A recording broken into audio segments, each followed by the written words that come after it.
again. You all know me. I'm Mona Lisa Joshi, and this is my talk show called Mona Lisa's Talk Show.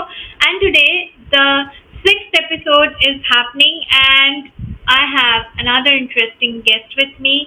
She has just got her debut poetry collection out that's called Reflections. So let's talk about her book and also her literary journey, art, and music, as I could see in her profile. So let's quickly welcome Hema Subramanian. Hello, ma'am. Hello, How are Mona you? Lisa. How are you? I'm great. Thank you so much for being part of my show. It's an honor. It's a pleasure to be here.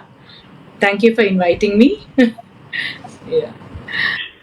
So as I was going through your profile, the word expressionist caught my attention. So I really want to know that. Why do you call yourself that, and how did the journey happen? Expressions. One of the things that comes to my mind why I call myself an expressionist is because I am interested in art. I'm interested in music. I'm interested in writing. So it takes me. When I'm having different moods, I'd like to express myself through different ways. One of the ways is writing poems. Then I learned to play the sitar, so that is something the way I express myself through sitar or music.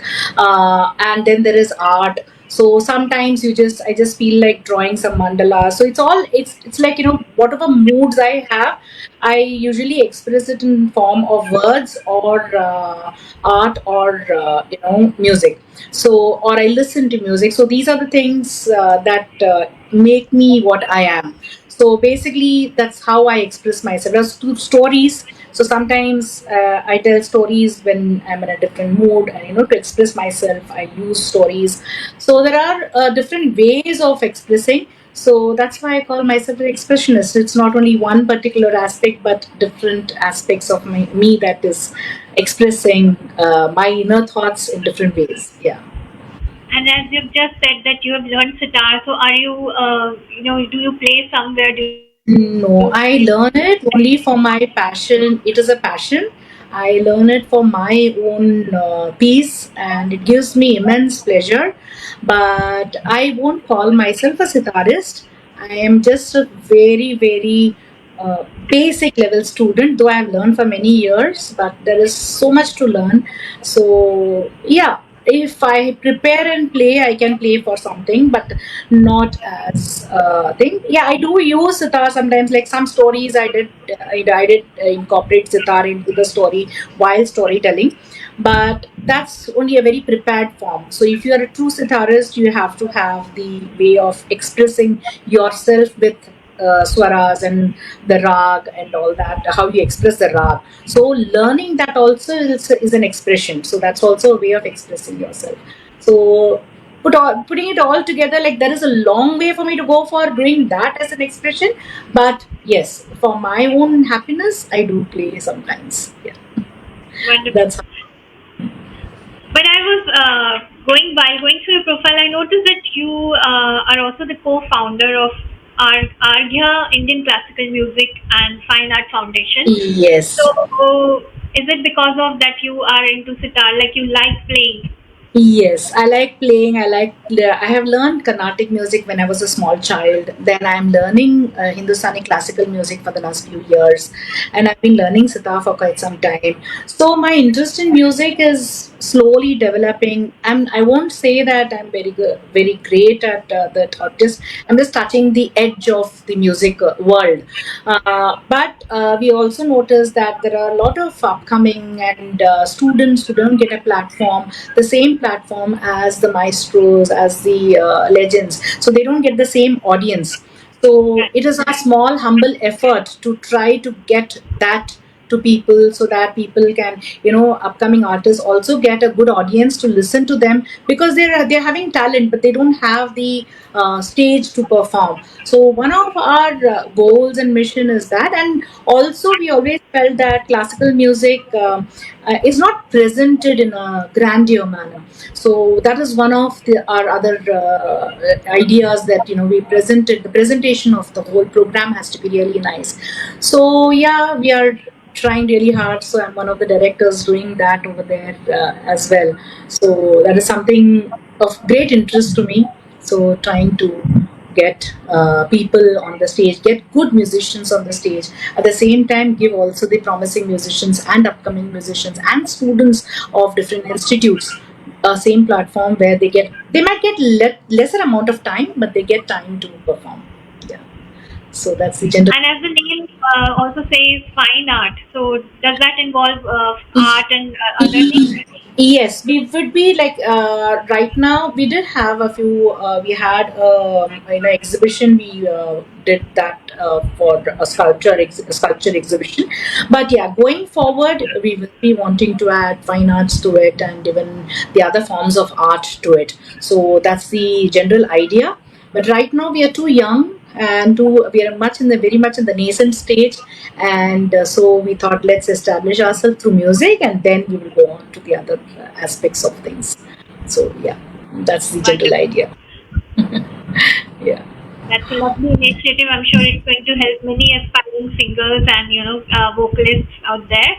So lovely. Hope we can do some Okay, now difference. definitely. Yeah. So let's talk about your book, the debut collection that has come out called Reflections. So I would love to know that why you have called it Reflections and what kind of theme you have touched upon. So, see, this is a collection of poems which have been written over the years. So it has been sometimes when I'm upset, sometimes if something has really, affected me. So these are my thoughts and reflections on those incidences or, something that I've observed. So it is basically my reflection, my own expression, or the expression of my reflections on the events that has happened. So that is the reason why I have named it Reflections. And I also write a lot of ekphrastic poems which are based on photographs and pictures. So many of the poems in this book are my reflections on what I saw in the photographs, what I saw in the paintings. So that is the reason why mainly this book has been named Reflections. So yeah, that's the gender. And the theme of there is no set theme. There are a combination of poems from different times of my life. So it can range from, and also my journey from being a mother to a professional, and then to establishing myself. So there are a lot of journeys that I've gone through, and my reflections through the journey of life. So it's basically looking back and putting it all together. Yeah. Okay, wonderful. Yes. So, how long it has been out there, and also I would like to know that who's the publisher? This is published by Bookleaf Publishing. They are a new publishing company, and they have just, I think, been taken up by Shark Tank, and they have gone into that. And so they had this lovely, challenge that they set up. They said that you have to write poems for 21 days, and they will publish your poem. Okay, so they'll publish your poems, 21 poems, even if it is only 21. So I have joined that challenge. Just my friends kept putting me, said, you always write, and why didn't you put it up, and why don't you put it together? So I just, as it is, I had so many poems with me, so I just thought, why not? So I started putting it up, and after 21 days, they said that we would like to publish, but if you have more poems, you can add to it. And then they had a package or whatever, and there was a deal. So then I said, yeah, I have many more poems, and why don't I put it together? So having when I've decided to publish, why not go ahead and put up all the poems? So many of my poems. So I selected a few, and I sent it to them, and they promptly did it. It was a very, very comfortable journey with them, and it was really nice. And I also saw that many of my friends who also write poems, their books have also been published by the same Bookleaf, and they do everything. They put it up in Amazon, they give you ISBN number, and so the whole process is done. So which was very, very interesting and quite, I didn't find the stress of it. So we just had to give it and it got done. So that's how I published my first book. Lovely. So would you like to read something from your book? Yes, I don't mind reading from the book. Let me see. There is a beautiful poem on childhood. So, what is childhood? Okay, so I'd like to read that. Childhood. What is childhood? The innate curiosity, a fresh look at the world, discovering something new, the awe that accompanies it, the freedom, the unrestrained happiness. When does childhood end? When you are 10, 15, 20? How does it end? What makes it go away? Who asks you to grow up? Does it really leave you? Well, childhood never ends. The innate curiosity intact. Discovering something new stays. A fresh look at the world. The awe, the freedom, the unrestrained happiness is just but an attitude. Just an attitude. Childhood in 40s and 50s is at its best. One knows the pitfalls, one knows the slides, yet you can choose to have the wonder alive, to use fresh glasses to live life.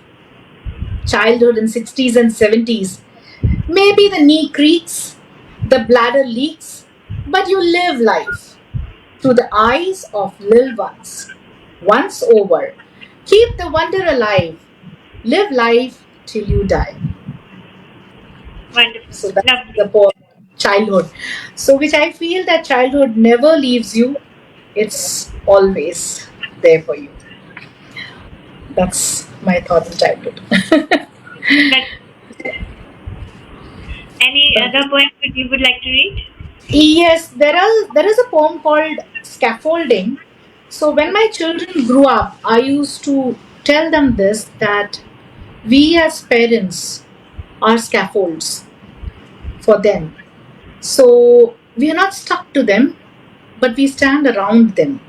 And when they face some issues or problems, they just can lean on us, correct themselves, and go back growing and building their life. So that's the basic analogy. There are two thoughts to the same scaffolding. So I'd just like to read, maybe if time permits, both. Scaffolding, the support, the safety net around a structure so as to not fall, something to hold on in case you slip, a way to step up and reach your heights. Facilitators, parents, and mentors take scaffolding to heart, temporary yet firm, a hand to hold. Step if you miss, to rest and ponder as you climb. Assistance at a distance, building your life. So that's one thought. But scaffolding has another aspect to it, which, when you think about, is you see the bamboos tied up around you. So if you see that, so this is a poem written on a photograph that was sent by a friend called Ms. Sarita Nair, who is who runs the HSPA, the Heritage. She's got a wonderful site where she upholds the heritage and storytelling of India and the culture of India. So she used to send me these photographs, and I used to write poems, and this was based on that. I stand caged, shutters drawn, grilled and shut, but my thoughts climb the scaffolds that friends hold, urging, pushing me to unshackle, free myself to step up. Path shaky, bamboos creaky, rough ties hold joints, a stretch to the next, to be tread with care, yet go on, slow and steady. Those are shoulders strong. Soon you will reach the top.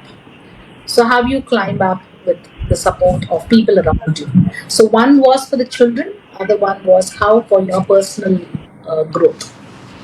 So, yes. Wonderful. So further, the book has come out just now. I guess how many months? Like It been came out? out in January, end of January. So it's Right. just 2-3 months since the book has come out. Yeah. Wonderful. So So it has just started its creative journey in the world of literature. That's wonderful. So further, how do you absolutely. plan to promote, and do you wish to do any reading in Yeah, public I would like space? to do some. Yeah, I would like to do, but I have not yet really gone into that. But yes, I do plan to do some reading sessions and take it forward.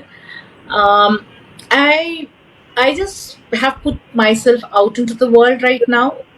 So I'm just waiting for reviews, waiting for people to read it and let me know how they find my book, and so that it can encourage me to write further and maybe publish further. But yes, so the path forward is to write more stories, write more short stories, and there are a lot of strong women in my life, and who have gone through different ups and downs, which they are common people. They're not some person who has done a PhD or have achieved something very great in life, but they have been one of the best people who have faced day to day life with great strength and willpower and vision, and they have really done well for themselves. So I'm planning to write their stories. So I have already started collecting a lot of information on that and trying to put it all together. So through the ages, how they have faced different, because as I see the world go, I see that people are getting affected by the smallest of things, and they really are getting carried away by the smallest of stresses, and people talk about going for counseling and so many different things. Of course it should happen. If you have a problem, you should go ahead and do the counseling, but I think you should also look at the people who have really faced difficult times with what strength and what willpower. So that is my idea of putting the thing out, but it will take some time. Yes, I'm planning on that. That's one of my pet projects which I'll start to work on. So hopefully in a couple of years, in a year or two, I think it should be out. Yeah. So that's the general Right. plan. And what is your writing rhythm like? Do you wish to write in the night time or it's the daytime? What kind of Uh, rhythm do you follow? See, with poems, it's like it can be any time. So it is. I don't have a writing pattern for poems, because poems are basically whenever I feel something, or it has to come. It just flows. So when it flows, I quickly pick up my phone and I type it in, or if I have my computer on, I type it in, and it's very difficult to sit and work on a poem. But I always felt that when I sat down and said, "Oh, today I have to write a poem," and I sit down, it's very difficult. It doesn't come through like that. I do need to, it has to come as a flow. But yes, for stories, for my blogs, I do have a blog where in WordPress, where I express my daily thoughts and this, which I have not been writing a lot, but I should be putting up more blogs, which I've been doing that. But those I sit down and write. So I usually prefer to write it in the mornings around, after I finish my work and I sit down to work. So I'd like to write something and then start my day's work and do something else. So yeah, That's that's how is my pattern. But poems can be middle of the night, day, morning, night, and sometimes if I can't sleep, I wake up and then I quickly write a poem if things go wrong. And if I'm disturbed, yes, I do write a poem. So I may not publish all of them, but yeah, poems come out like that. Yes. lovely. Okay, now one more thing I want to know that you also do training workshops on pedagogy. So I really would like to know what exactly is this? So see, I have been a teacher for a long time. I was taking care of children till I was 39, and then I went back to college. I did my B.Ed when I was 39, and suddenly I felt a burst of a dam. It's like a Pandora's box. It opened up and lot of ideas. So I worked in an IB school, which again gave me so much learning opportunities. So I did that only for a couple of years, but that opened up a lot of things. So I had my own classes, the after school program, which where I used to teach creative writing, and I have built up a syllabus of that. So based on that, so how to manage a class, how to teach, how to use different multiple intelligences, use differentiated classrooms. How do you plan your lesson? How do you execute a lesson? So one of the things that I also am thinking about is about design thinking, how to use it in classrooms. So I keep working on all these kind of things and how to make learning fun and easy for children. So that is my general pet peeve, which I have been working on throughout. So right from day one, my whole idea is to, if I have a lesson in hand, how do I make it fun? How will the child happily accept this lesson rather than me downloading it on them? So that has been the general. So whatever ideas that come up, so I'd like to train teachers on that. I've been doing that, and I'd like to continue doing that and give ideas as to how an idea can be presented in a classroom, what kind of activities you can add, how can you engage the children. So the learning has to happen from the child's side. It's we as teachers are only, we're just facilitators, we're just leading them towards the learning. We are not downloading things on them. So that is something of great value to me, and so I'd like to create more workshops on that. There are different aspects to it. So yeah, so that is where I have worked, and I would like to work more on that. Yes. Interesting. Okay. Another thing that really caught my attention is because we are writers and storytellers. So again, this brought me to this question that you have been part of this core team organizing Gatha International Storytelling Festival. Yes. So how did that happen, and how you are part of it?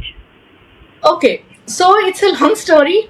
What happened was, like I told you about my creative writing classes, where I used to narrate a lot of stories.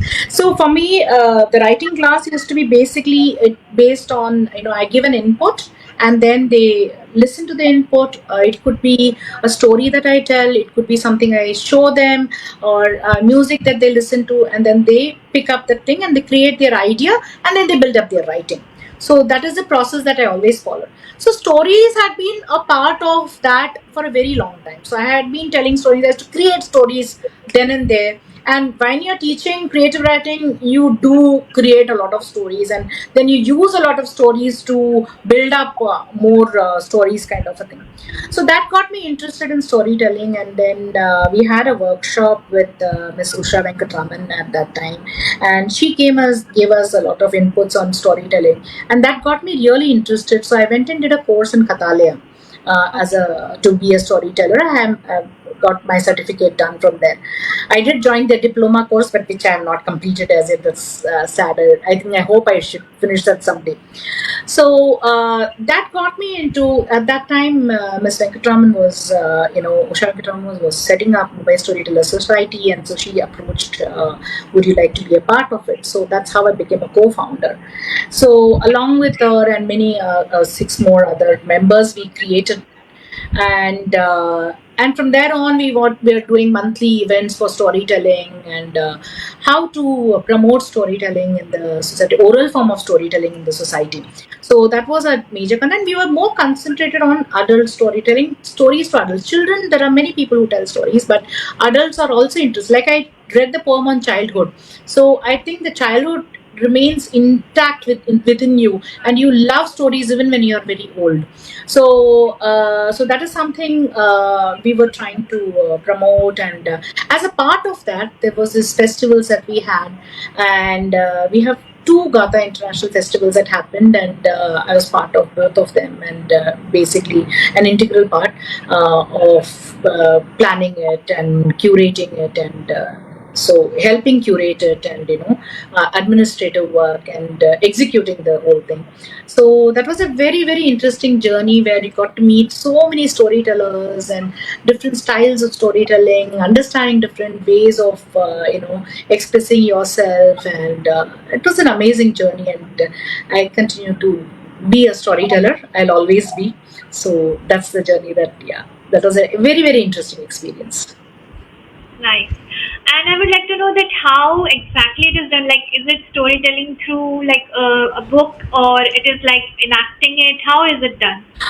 So, see, when you're talking about oral storytelling, personally, I believe oral storytelling has to be more of. It always reminds me of my grandfather or my grandmother telling me stories. So, my grandfather had a very interesting journey that he walked from Burma to India. When that incident happened, when people were there after the in World War II, I think they had to move out, and he used to, my whole childhood was with his stories, and at night he used to tell us stories of how what happened to him and how they crossed. And then my grandmother used to tell us some stories about from Jataka tales and Panchatantra, so those kind of stories. So what happened was, for me, always storytelling is something that calms you down, and you sit and you listen and gets you to think and gets you to understand more.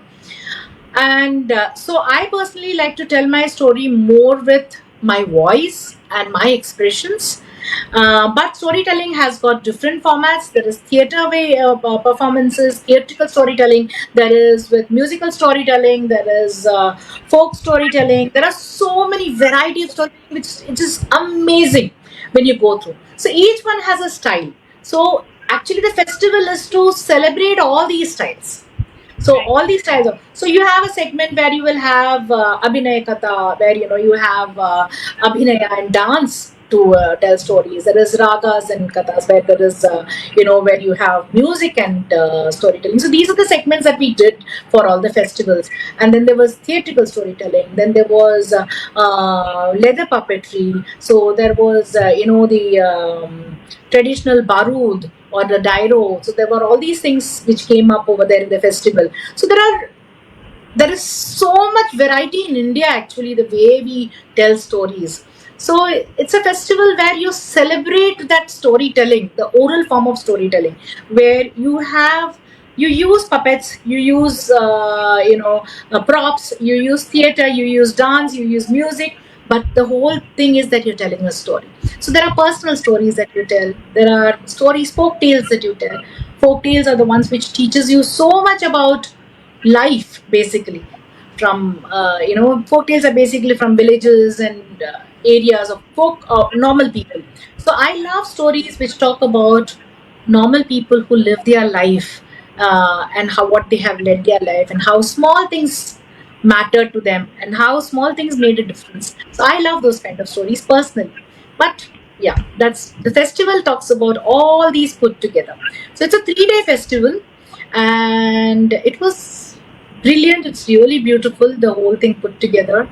So I enjoyed being a part of it, part of the curation team, and we did it in connection with in collaboration with Somaya Vidyavihar University, and Mumbai Storyteller Society did it with them. So there was Miss Amrita Somaya, there was Miss Usha Venkatraman, Shalini Bajaj Surve, and I was part of it, and the Somaya team. So we all put it together. So it was a very very interesting journey. Wonderful. And sounds lovely. Okay, so do you ever plan to do some musical reading of your poetry book, from your poetry book? Musical reading. Oh, that's a very good idea. I think I should think on it and develop on it. I have not thought about it as yet. Yes, but it sounds really good.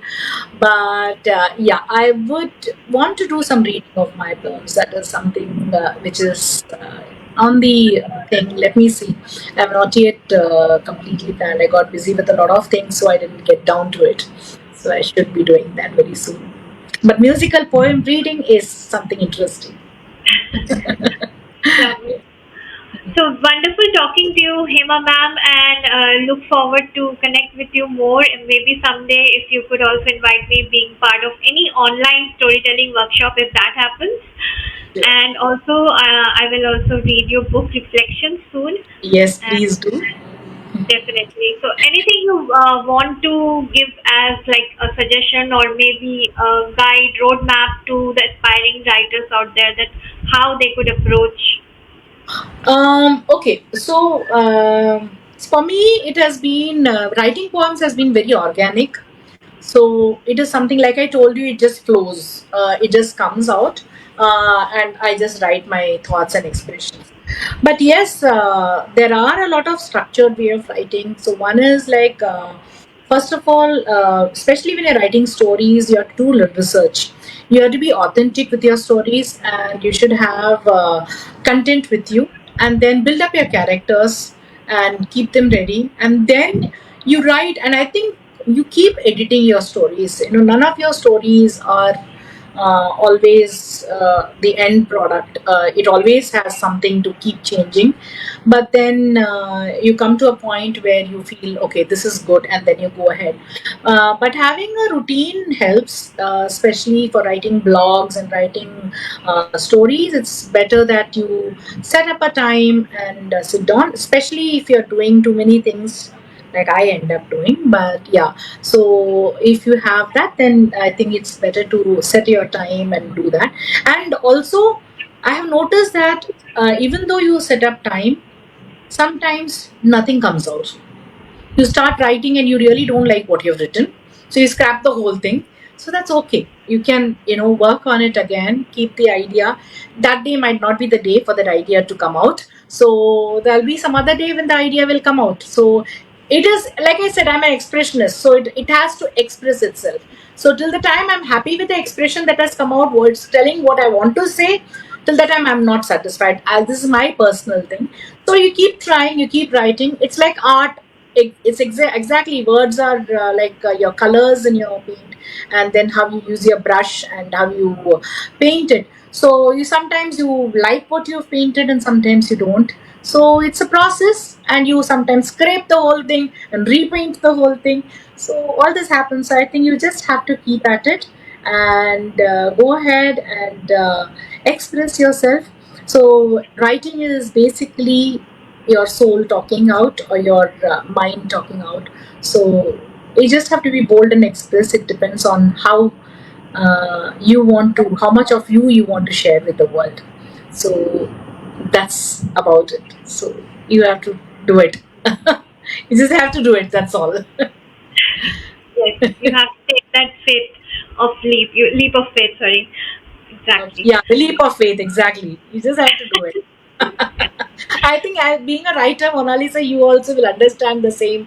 I think it's the same process for all of us, that we just have to write. And yeah, I think every one of us has this fear of putting our work out into the world. It takes a lot of courage to put it out. But when I see all the writings, I feel everybody is good, everybody is expressing themselves. So, and if people are reading it, so I read and I always absorb a lot of things from my readings. So I always feel that whenever you put something out into the world, there are people out there who might want it. It might help even one soul. So that's done. If whatever you're done is helping even one person, I think you have achieved what you wanted to achieve. That's So lovely said. so that's why. And So I love. yeah, sorry, Yeah. sorry. Yeah. No, I'm admiring your positive attitude towards everything, because these days writing is actually, it has become, quite like, you could say, commercialized, because everybody wants to be on the top list, on the bestseller list. So seeing you content and happy with what you are doing is really Yeah. commendable. So even with storytelling, that was the thing. See, the more you start comparing yourself with everyone, you have blocks. The moment you say that, oh, that one's writing better than me, this is writing better, I have to achieve this, I have to come in the top of this book list, I have to come. So then what you're doing is you're putting too much pressure on yourself, and the flow stops. It's like music True. also. When you're learning music, if you start saying that I have to perform, I have to perform, I have to perform, so when you're going into that performance mode, the pressure builds up. So your flow, your natural flow doesn't come out at all. It just has a block. So you have to have that free flow and stop the performance pressure. If you do something for the joy of it, then I think it's much more pleasurable. And I think you should be happy with what you write and what you draw, what you sing, what you express, because that is your expression. Right. That's what you are. So you don't have to have the whole world accepting your expressions. You're expressing. So you have to put it out. And that's the reason why you're putting it out also, right? It could be kept inside and buried, but then you're putting it out in a form of a poem, you're putting it out in a form of art, you're putting it out in form of a story. So you're just putting it out, and people might accept it, might not accept it. It's okay. You have done your bit. And maybe it might affect somebody somewhere, and they might feel some soothing in their heart because of what you have written. So that's done. You achieved what you wanted to achieve. Exactly. And at the end of the day, I guess it's about our own joy. It should give us joy. That's what should be the purpose. Absolutely, absolutely. So I kept looking at, have people written reviews in my thing. But then I picked up my poem book and I started reading it again, after I. Then I felt, yeah, this is what I have expressed and I'm happy with it. I don't want.